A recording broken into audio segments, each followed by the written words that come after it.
Hey guys, welcome to another English commentary done by Diggity. This is MSL Season 3, Group H, the losers round between Oversky and C. If you want to check out Game 1 and 2, I did the Quanro Oversky match, and Moltrat did the C July Zerg match. And really that was a tough game for C.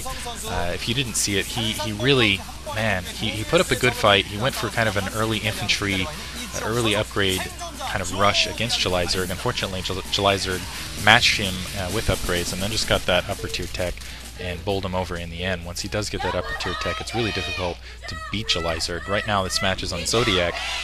It'll be interesting to see the positioning. Looks like they're starting at the 3 o'clock, 6 o'clock position, so should play a little faster. Usually when you see the 12 o'clock, 6 o'clock position, you'll see a little bit more cheese, which would have favored, I think, C, because it's kind of harder to do cheese as Zerg in general, just for various reasons. So it looks like 6 o'clock position, Oversky starting in teal, and purple for C at the 3 o'clock position.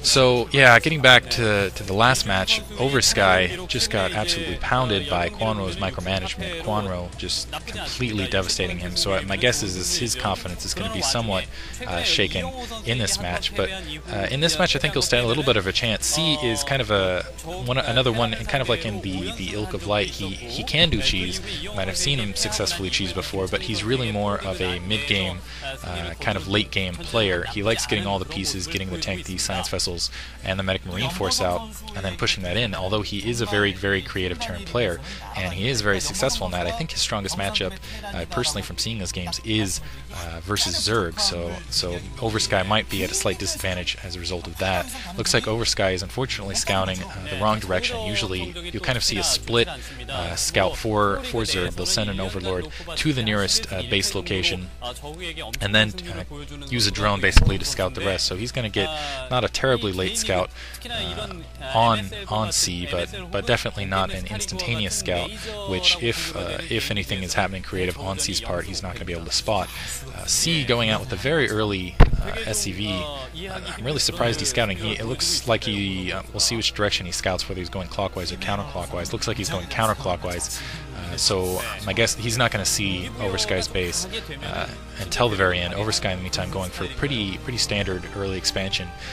And really, we'll see how this goes. I would expect C also to go early expansion again, because I think he can beat Oversky's macro management. But, oh, nope, I take that back. He's going dual barracks. He's going to go a really fast infantry push, doing something very similar to what he did against July Zerg. We'll see if he puts down that engineering bay, or if he goes an early academy this time. And it'll be interesting if Oversky can come and spot this out. Oversky, again, a better macro manager, and I think that's pretty well known that even though he's not as good micromanagement, he's definitely good macro management. The only quip I have against Oversky is the fact that when he has an overwhelming force, when he has a distinct advantage, oftentimes he doesn't press that advantage when he really needs to. That first Marine is being produced, shooting at that drone, gonna send that drone back home. So it'll be interesting. Oversky sees that the early dual barracks, so let's see how he responds to that. He's almost got that second hatchery up. He's got that spawning pool up.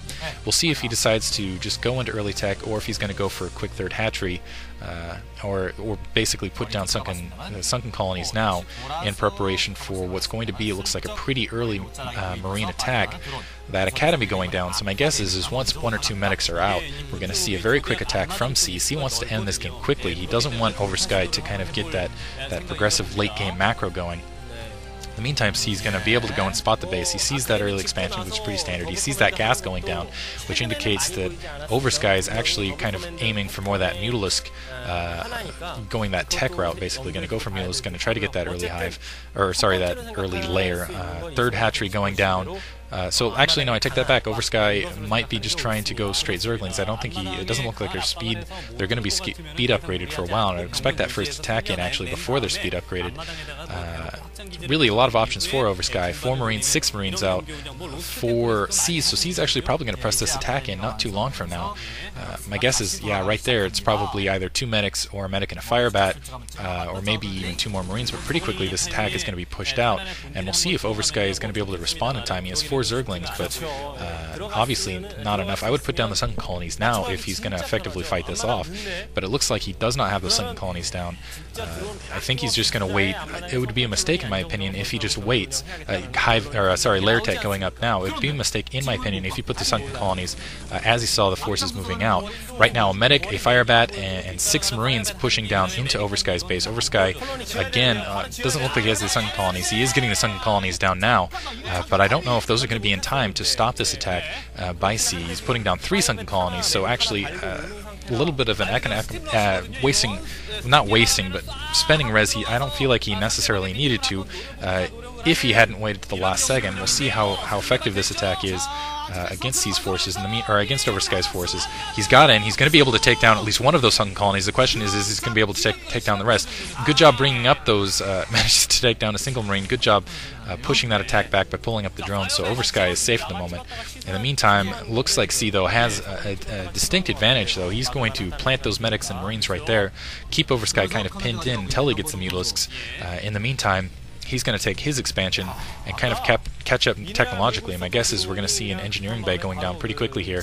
Now, what would be clever on C's part is if he, while reinforcing positions there, if he just created a couple turrets around there and then pulled up a tank and then just kind of ended it there.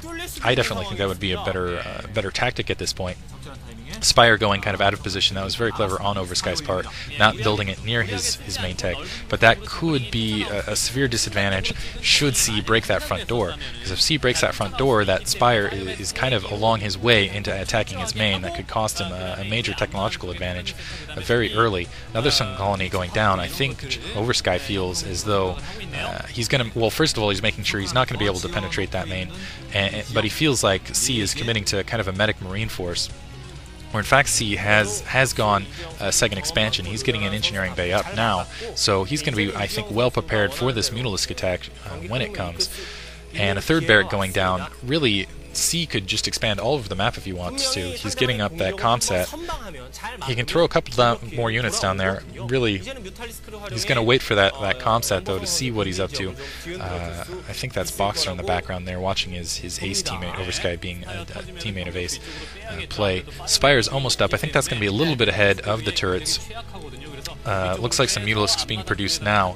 So 4 Mutalisks, 5 Mutalisks. Looks like a 5 Mutalisk attack thus far, actually able to count the Lings. In the meantime, C realizes that he's not going to have time to get turrets up, I think, so he's going to bring those Medic Marines back and probably plant them at the southern end to protect his main. Looks like some Lings actually somehow got by C's forces, and Oversky trying to rush them to the main. I think I don't know if he... I think what he was counting on was if C had not been taking up, he had been pressing forces, but really a 4 Mutalisk attack is not... sorry, it looks like he does have 6 Mutalisks, 6 Mutalisks being the perfect amount for a decent harass, but not a full commitment to Mutalisks. So again, Oversky opting for that later game, manages to kill that SCV creating that turret factory, but C doing a very good job keeping his medics and marines in position to deal with this Mutalisk harass. In the meantime, I would expect Oversky uses this opportunity. He really doesn't dedicate very heavily to Mutalisk attacks. He just kind of uses them for distractions to kind of expand and tech up. So C has 3 barracks down. We'll see what he goes from here, and I think that he's going to try to take that turret down. I think that C knows that, which is why he hasn't placed the usual amount of heavy turrets that he would against other Zerg players. So he's repairing that turret out there, severely damaging one of the Mutalisks. So again, see there you have that other hatchery going down, and wow, extreme proximity to C's base. That is basically a proxy hatchery. So basically, what Oversky is doing now is he's going to try to kind of feint basically with those Mutalisks, keep C on the defensive, and get that hatchery up, so he can just produce forces right at C's front door and push them in. In the meantime, doing not a very good attack on his front door. Lost all his Zerglings, didn't really inflict a lot of damage, but kind of, I think that was more of a bait attack, basically to keep C back, basically saying, I will attack your front door, I will attack your main if you don't stay back. C, in the meantime, I don't know how he's going to spot that, but if he does spot that, that could be very disastrous for Oversky. He's getting up a factory in the starport quickly. I think what he's expecting here is that Oversky is going for that hive tech, going defilers now, which is very characteristic of Oversky. Oversky producing a couple more Mutalisks, And really, this is going to be an very interesting situation, because if Oversky does manage to get this hatchery up, he can produce. He's going to have a decent production advantage, and really, he's kind of dedicated to doing infantry at this point, because he has gone that high tech. He knows that